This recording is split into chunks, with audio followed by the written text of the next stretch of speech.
உள்ளாட்சி அரசு செய்தியால் இணைவோம். உள்ளாட்சி அரசு செய்திகள் வாசிப்பவர் ரேவதி. கோவை மாநகராட்சி துப்புரவு பணியாளர் பணி நியமனத்தில் முறைகேடு. 800க்கும் மேற்பட்ட துப்புரவு தொழிலாளர்கள் மாநகராட்சி அலுவலகம் முற்றுகை. கார்த்திக் எம்எல்ஏ ஆதரவு.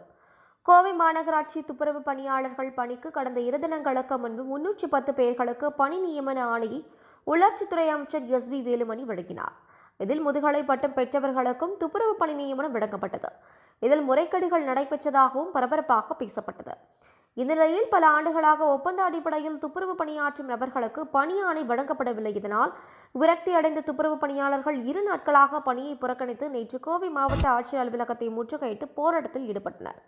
இந்நிலையில் இன்று 2வது நாளாக பணிகளை புறக்கணித்து கோவை மாநகராட்சி அலுவலகத்தை 800க்கும் மேற்பட்ட துப்புரவு தொழிலாளர்கள் தர்ணா போராட்டத்தில் ஈடுபட்டனர்.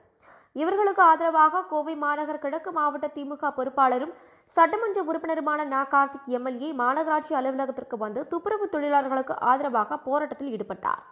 அப்போது அவர்கள் மத்தியில் கார்த்திக் எம்எல்ஏ பேசுகையில், துப்புரவு தொழிலாளர்களின் நியாயமான கோரிக்கையை முன்னிறுத்தி நடைபெறும் இந்த போராட்டத்திற்கு ஆதரவு அளிப்பதாகவும் திமுக தலைவர் மு.க. ஸ்டாலின் அவர்கள் உங்களுக்கு எப்போதும் பாதுகாப்பாக இருப்பார் என்றும் உறுதியளித்தார். இதைத் தொடர்ந்து கோவை மாநகராட்சி ஆணையாளர் ஷர்வன்குமாரிடம் கார்த்திக் எம்எல்ஏ உள்ளிட்ட துப்புரவு தொழிலாளர் சங்கங்களின் தலைவர்கள் பேச்சுவார்த்தை நடத்தினர். 10 ஆண்டுகளுக்கு மேலாக பணியாற்றி வரும் துப்புரவு தொழிலாளர்களுக்கு பணி நிரந்தரம் வழங்க வேண்டும் எனவும், ஏற்கனவே எஸ்.பி. வேலுமணியால் வழங்கப்பட்ட பணி நியமன ஆணையில் முறைகேடு இருப்பதாகவும் கூறியவர், ஒவ்வொருடமும் அமைச்சரின் ஆட்கள் பல லட்சங்களை பெற்றுக்கொண்டு பணி ஆணை வழங்கியுள்ளதாக துப்புரவு பணியாளர் சங்கத்தினர் கூறுகின்றனர்.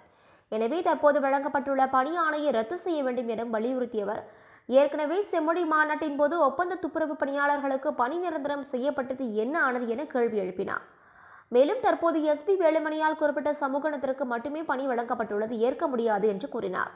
ஏற்கனவே 10 ஆண்டுகள் 15 ஆண்டுகளுக்கு மேலாக துப்புரவு பணியாற்றி வரும் தாழ்த்தப்பட்ட பிற்படுத்தப்பட்ட சமுதாய மக்களின் எதிர்காலம் கேள்விக்குறியாகியுள்ளது.